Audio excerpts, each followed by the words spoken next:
So I wanted to talk about this for a minute. Wanted to talk about this for a while. Um, and I've just been kind of trying to figure out what I want to really just speak about when I make one of these videos. And I really just think I just wanted to be all encompassing, just kind of anything that's floating in and out of my mind, anything I might be thinking about, anything I might sit and kind of really concentrate on. But I want to talk about Invincible, right? And just the things that's been on my mind about that comic. Um, Not too long ago, I finished the Invincible comic after, I believe it was after the finale of season 4.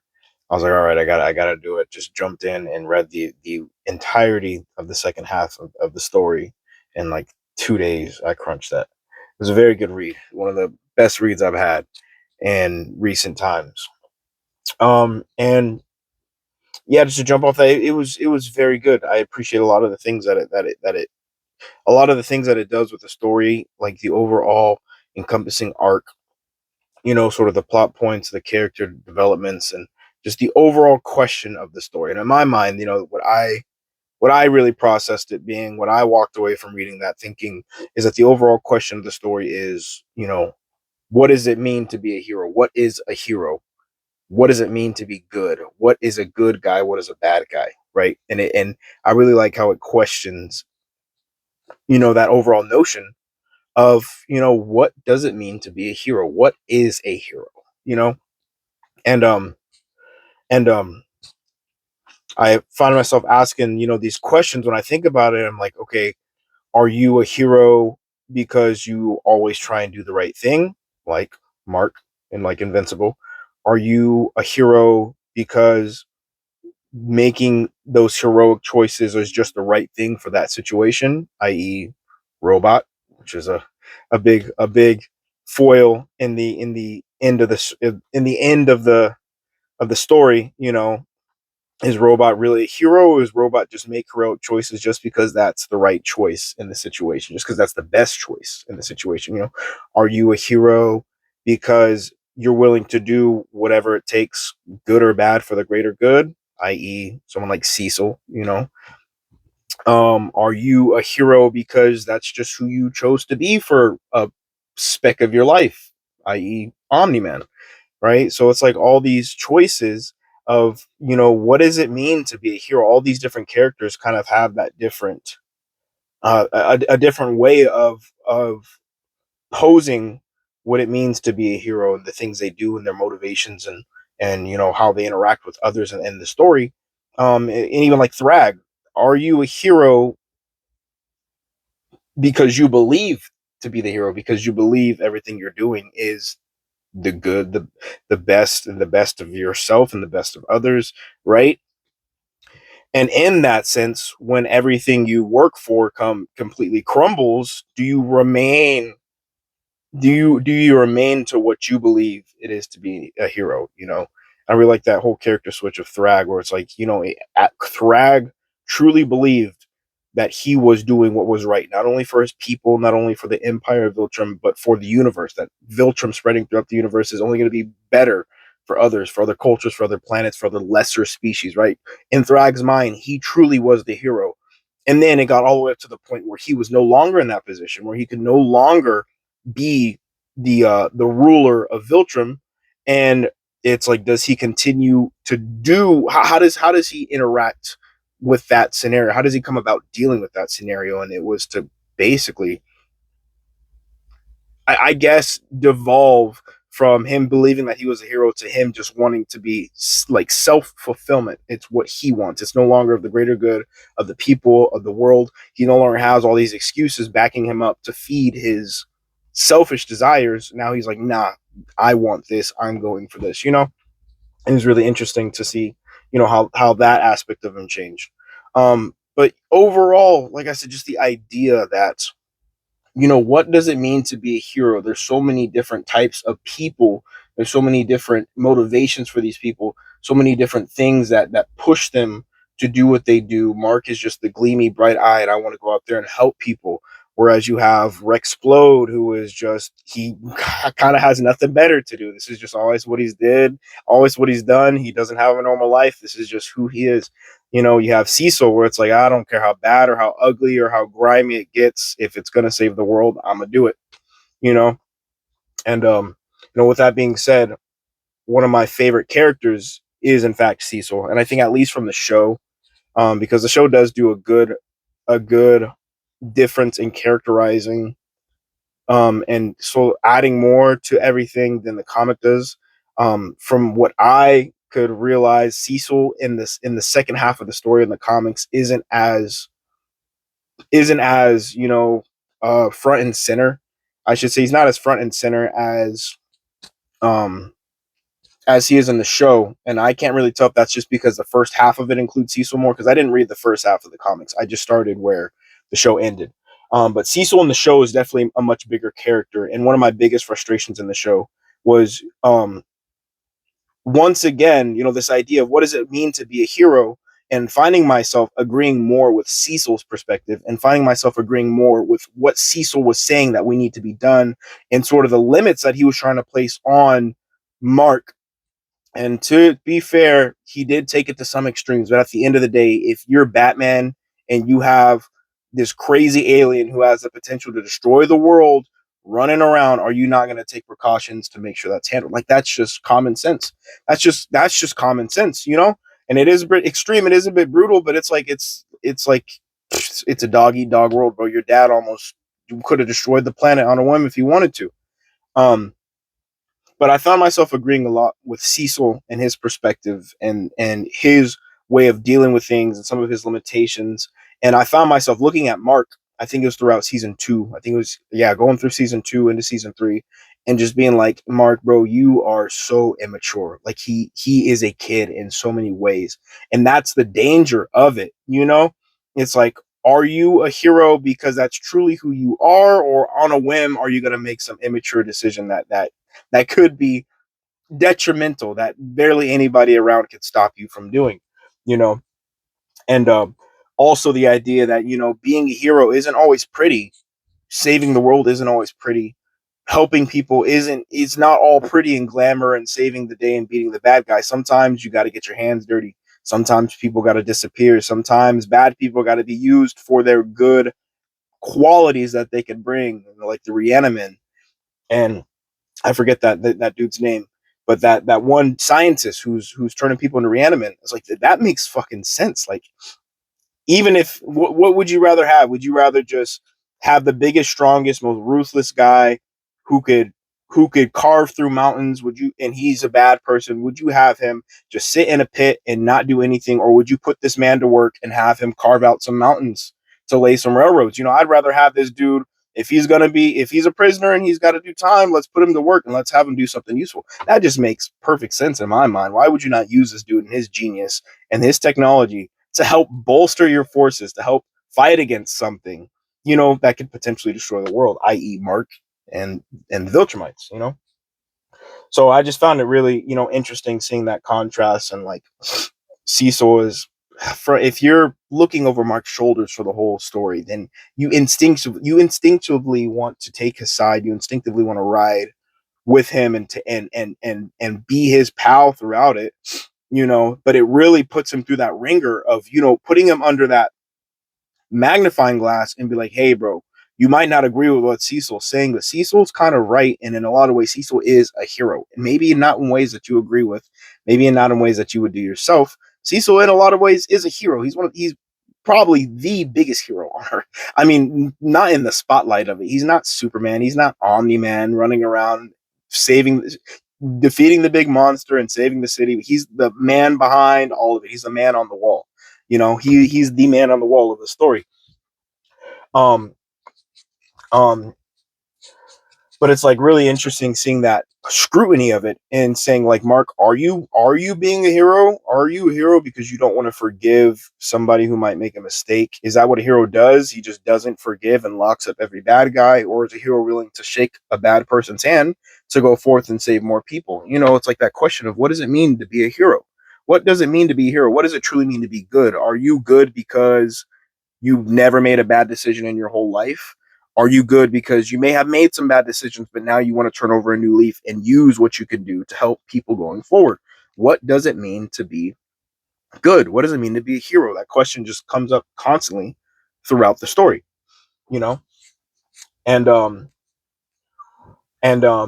of the bigger kind of one of the bigger arcs in the story is Monster Girl and Robot, and when they go over to that parallel dimension. And once again, that question: what does it mean to be a hero? Are you a hero simply because that's the best choice to make in whatever situation you're in? Not because at your core you're a good person, not because at your core you're empathetic, not because at your core you want to help people, but because right now, out of all my options, the best choice to do is to do the good thing. Prime example, Robot. Robot was a very interesting character, and I really liked how in the show, I believe it was the end of season 2, after Mark and Cecil kind of have their break apart, and he's like, "I'm done with you," and the Guardians of the Globe split apart, and Robot's like, "Yeah, I'm gonna roll with the big dog because I'm gonna need him on my side. I might need him on my side of the future." That really showed a good inkling of like, what is this character about? And when you panel over to them being in the parallel universe, them being there for how many, like 700 years, where they were there for a long time, you know. And you see this man, and he goes from they take over the whole planet, they take over the whole world, you know but Robot's inner nature of just being a control freak, of not being, he's not empathetic. He didn't really take over the planet to free the oppressed. He didn't take over the planet to help himself get back home. He didn't took over the planet simply because logically that was the best thing for him to do, for himself, for Monster Girl, for ultimately everyone could benefit from it. But it's not coming from a place of empathy and care and desire to do good. It's coming from a place of the best thing to do in this situation is to do this, and it happened to be a good thing. A lot of negativity led out of that, and I led in the aftermath of that. But ultimately, Robot being in control wasn't a bad thing for these people. It was good. Um, so then fast forward to when they come back, and that question really comes back up. Is Robot really a good guy, or is he really just doing what he logically perceives as the best for the situation? And I really like how that evolves into what happens when the best choice now isn't the good choice. What happens when in this person's mind, who we've all thought was a good guy, was good hearted, who isn't at his heart good. This guy is like emotionally disconnected. He does not process the world like other people. What happens when the best decision in his mind is no longer the good decision? What happens when it's the bad decision? When it's maybe the selfish decision? When it's a decision that hurts the people next to him that thinks they're his friends? That was very interesting to see that come about. You know, um, um, but furthermore, just the things what I really enjoy from my stories, from literature or literature or what's the word I'm looking for? Like fiction, whatever fiction I read, I really like stakes. I really like consequences. I like hard, world shaking, world changing consequences. And I like loss. I guess I like loss. I like disaster. I like calamity. I like when things go bad, and I like seeing the aftermath of things going bad. Some of my favorite stories, I should say, some of my favorite aspects for stories. I'm a big Jujutsu Kaisen fan. I really like the Shibuya arc incident. That's what got me hooked. Like watching season 1 of Jujutsu Kaisen was really cool.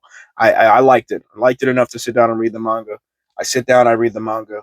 I read the Shibuya arc, the Shibuya incident, all in one go. After that, I was hooked. I'm like, this is amazing. And it really blew my mind to hear how many fans dropped off of the show after the Shibuya arc because of all the negativity that happened. Because the good guys did. I like it when the good guys don't win.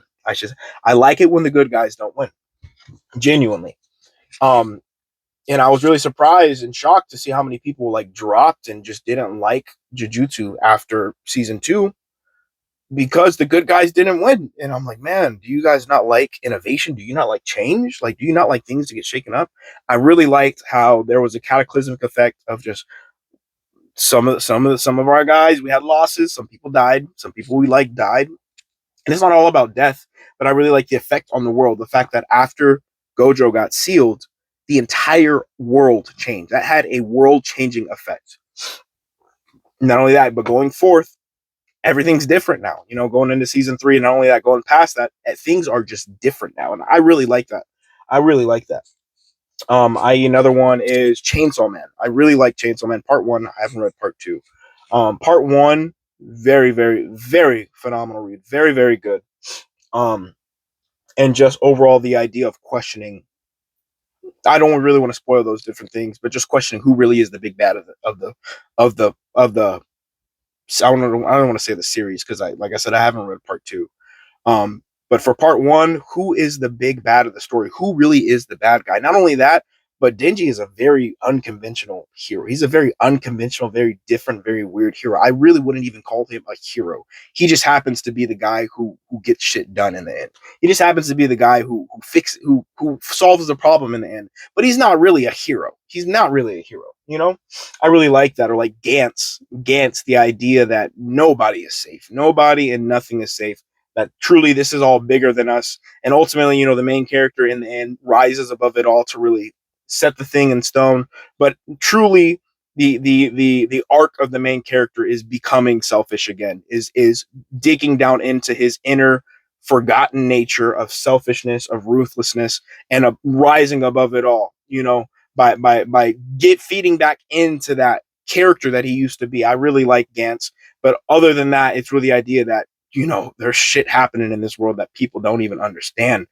People are flying in and out left and right, that this world is revolving and rotating, and things are changing and stuff is going forward, whether the character you like gets there or not. I really like that. I don't like it when the story pauses and has to refresh and hold back to save face for certain things or certain people. Nah, bro, Gantz, ain't nobody safe, and either you pick up the pace and you make it, or you don't make it. But I really like these aspects of cause and effect, and repercussion for actions, and negativity, I guess, loss and defeat and change. I really like these. I really like these ideas. I.e., back to Invincible. So starting off the second half of the story, it gets into this arc with Dinosaurus, and I don't like Dinosaurus too much. I know he's a very popular character. Whenever I see stuff online, a lot of people like Dinosaurus. I don't really care for Dinosaurus. I really think it's interesting how they spun the whole kind of Hulk transformation. When he has that feeling of indifference is when he transforms, and just as the Hulk gets angry and he transforms, and Hulk is a very angry person. Whenever Dinosaurus feels indifferent and he transforms into Dinosaurus, he's a very cold, indifferent, purely logical being. He's a very close parallel to like Robot. He's a very close parallel to Robot. Whereas Dinosaurus kind of needs a trigger and needs a motivation. Robot just is. Robot just is. That's just how Robot is. No trigger, no motivation, no change. That's just how he perceives the world. And I really liked the arc with Dinosaurs. Not so much I didn't care for Dinosaurs, but I really liked how Dinosaurs changed. You could see Mark questioning this. This is really when the questions change, and it's a really good pickup, a really good spin up after. It's a really good spin up after the big finale where Mark has to make that decision of letting the Viltrumite stay or trying to fight. And for the first time, Mark is met with a challenge where he has to choose something that he can't just brute force his head through. Mark has gotten the shit beaten out of him multiple times. But realistically, Mark has been able to solve the majority of his problems by just brute forcing his way and brute forcing his way. He has never had to really abandon his way to solve a problem or to get through a situation. And that was really put to a halt with Thrag and the surviving Viltrumites coming to Earth. And Mark really had to swallow his pride. This isn't a problem he can punch his way through. This isn't something he can just fly away from. This isn't something he can just save the day.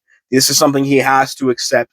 And that overwhelming discomfort of the safety of everyone, because Mark is all about protecting the world. Now he very literally has to live close, next door to door, with the one thing that he's been trying to protect the world from. And that really, you can tell how that shakes up his character, because right after that, he starts getting into it with Dinosaurus. And he's thinking, man, he's like, you know, I kind of have already made what may be a horrible decision for the greater good. And with the Viltrumites, maybe there's more to this. Maybe there's more to this being correct than I think there is. Maybe there's more to this, which is dumb that he would go with Dinosaur. This is another thing. Mark is for a long time is very immature. The vast majority of the story is he's a very immature. Um, but it's like, why are you willing to extend that hand and to extend that kind of camaraderie with Dinosaurus when you could have gotten so much more work done if you would have had that same initiative with Cecil? If you would have had that same forgiveness and that same initiative and that same everything with Cecil Stedman, you probably could have got similar work done. Not that Cecil's going to be out there bombing cities and stuff, you know, but definitely he goes with a genocidal animalistic one and not the calm and collected and I don't even know how you would describe that, but it was just very interesting. I really liked how that started to shake up Mark's perspective and shaked up Mark's ideas of what it means to make the right decision and to be the hero. All the way up until him and Adam say, screw this, screw trying to save the day, screw all this, we're leaving. And they leave and they go to this planet. What is it, Telestria? They go to Telestria. They stay with which is another question. What does it mean to be a hero? Like every character has a question behind us, a unique question of what it may mean to be a hero. Alan the alien. So go to Telestria. They're hosted by Alan the alien. They're staying there for a while. And once again, Alan, when I think about him, are you a hero because you are genetically created to be a hero? He was genetically created to be the hero of his people. Are you a hero because you were literally made to be the hero of your people? Which at first Alan is a very good character. He's a hero at first, but then going into the later half of the story, the later end of the story, it's like, is Alan really a hero? He starts doing some stuff that you're like, what in the world? But they go to the alien planet, and time goes by and they're doing their thing, and there's a whole time jump, which I think it was kind of nonsensical looking back on it. Now, in the moment, it was it was kind of intense in the moment when I'm reading it, running off the high of just back to back chapters, and him coming and him going, what was it, him and Oliver going to try and find this outpost that Thrag may be at, and he goes to the bottom of this trench and meets this alien life form that sends him back in time. Now looking at it all as a whole, in the end, he comes back in 5 years has passed, and in the moment, I'm like, man, like Mark doesn't catch a break. He never catches a break. It's always some bullshit that's hitting him. And it's funny because he is the attempt at being the purest form of what it means to be. His question of what it means to be a hero is the story's attempt at showing the purest, most innocent, most bullheaded, most straightforward version of, I'm a hero because that's the right thing to do. I'm a hero because that's what I desire to be. I'm a hero because I looked up to what I thought was the greatest hero. I'm a hero because my mother raised me to be a good person. Mark is the most straightforward, most innocent, most roundabout kind of hero that there is. And despite all that, he is the one that takes the worst out of everything. He always gets the shortest stick out of most every situation. He's always getting the absolute shit rocked out of him every time and time again. The biggest, most scariest, most baddest situation comes up, and Mark is the one who's expected to be on the front lines every time. Conquest touches down. Mark is the only one who can handle that. Any Viltrumite touches down, and Mark is expected to be the first one after having his shit beat in by his father, to get his shit rocked by Anissa, to then get his shit rocked by Conquest and almost get everybody killed. For him to be the only Mark that is a good person out of all the different multiverses for then Angstrom Levy to be the one that's picking on him absolutely blows my mind. I hate Angstrom Levy. I absolutely hate that character because what sense does that make for him to not only pick on the single good Invincible out of all the multiverses he has consciousness in. He picks the one where Invincible is a good guy, but ignores all the other negative ones to make alliances with them to then go and beat up the good Mark. Makes no he's the dumbest. I think he's the dumbest villain ever. He's the dumbest villain ever. His motivation is just stupid, and it's like, okay, he's insane, he's crazy. And in the end, he did try and fuck over all the Invincibles at the same time. But it's like, bro, you are stupid. You are stupid. Why would you not make an alliance with a one good Invincible to go take down the bad guys? He makes an alliance with all the bad ones to take down the one good one and then try and fuck them all over in the end. He's stupid. He's stupid. But Mark is the one Invincible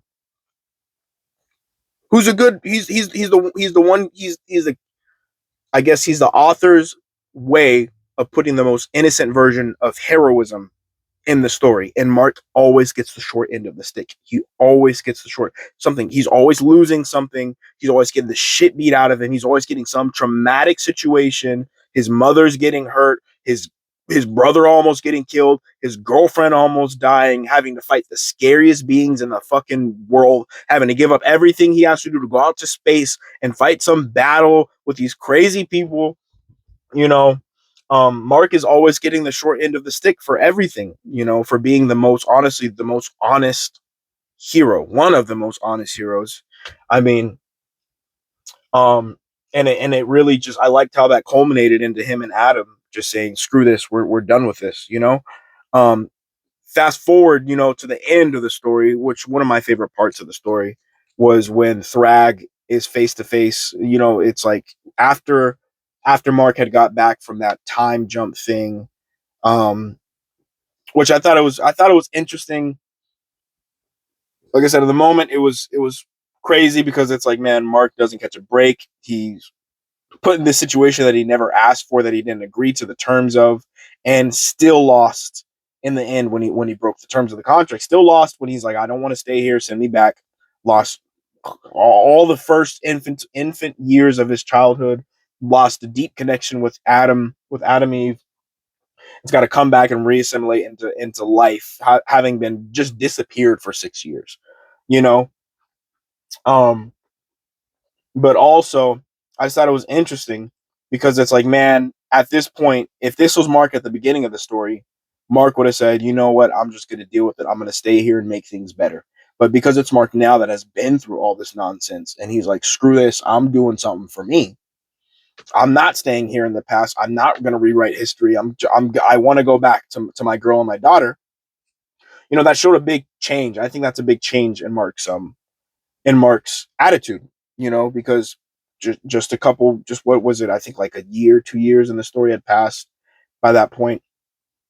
Just at 2 years ago, when Mark had first got his powers, this man was really willing to die fighting his father for the world than just, yeah, I feel like any other kid, any other person would be like, you know what, Dad, let's go. And which shows in the other multiverses, every other universe, every other reality, Mark sided with his father, But in this one, this is the one where he decided to say, no, I will sacrifice my life fighting for this planet. Screw what you want, Dad. And and 2 years later, after all this just constant loss of being a good guy, he's like, you know what, screw this. I want to go back home to my kid. Still got fucked over, still got the short end of the stick at the end of the situation. But I really liked how it showed that this change in his character. It's changing from Thrag to Dinosaurs to now being on Telestria. He's becoming a different person. And I really liked how that culminated when he got back, and Tara's like, what, 6-7 years old, and he's goes to this other planet with Adam Eve, and Thrag is Oliver's being a double agent with Thrag, and Thrag gets their location while they're there just to be a family, and Thrag and his twins attack them. And I really liked how that culminated to the point where, Thrag is holding on to Tara, and Mark has Thrag's kid, one of the twins, in his hands, And he's like, hey, bro, give me back my kid. I'll give you back yours. And Thrag eggs him on. He's like, I know you won't do nothing because you're a hero. And he just shows the peak change of his character where he says, nah, bro, fuck being a hero, and just kills Thrag's kid, just pops his head. And that is one of the best parts of the entire series because it is the peak of that character turn, and that's when it starts the downhill swirl of the end of the last little part of the story. I can go on forever. I think I've already been talking for 30 minutes, but Invincible is amazing, and the comic was amazing. It was beautiful. Um, I really liked it, and I really like the questions that it makes you ask. I really like the change and how they normally run character situations, how they normally run arcs, the questions behind every single character, and the intricacies that you can sit and talk about in what it means to be a hero. What does it mean to be a hero? I think that's the ultimate um, question, the ultimate arc of the story is what does it mean to be a hero? But yeah, I just need to get that off my head. That's been in my head for a minute. I'm gonna peace out.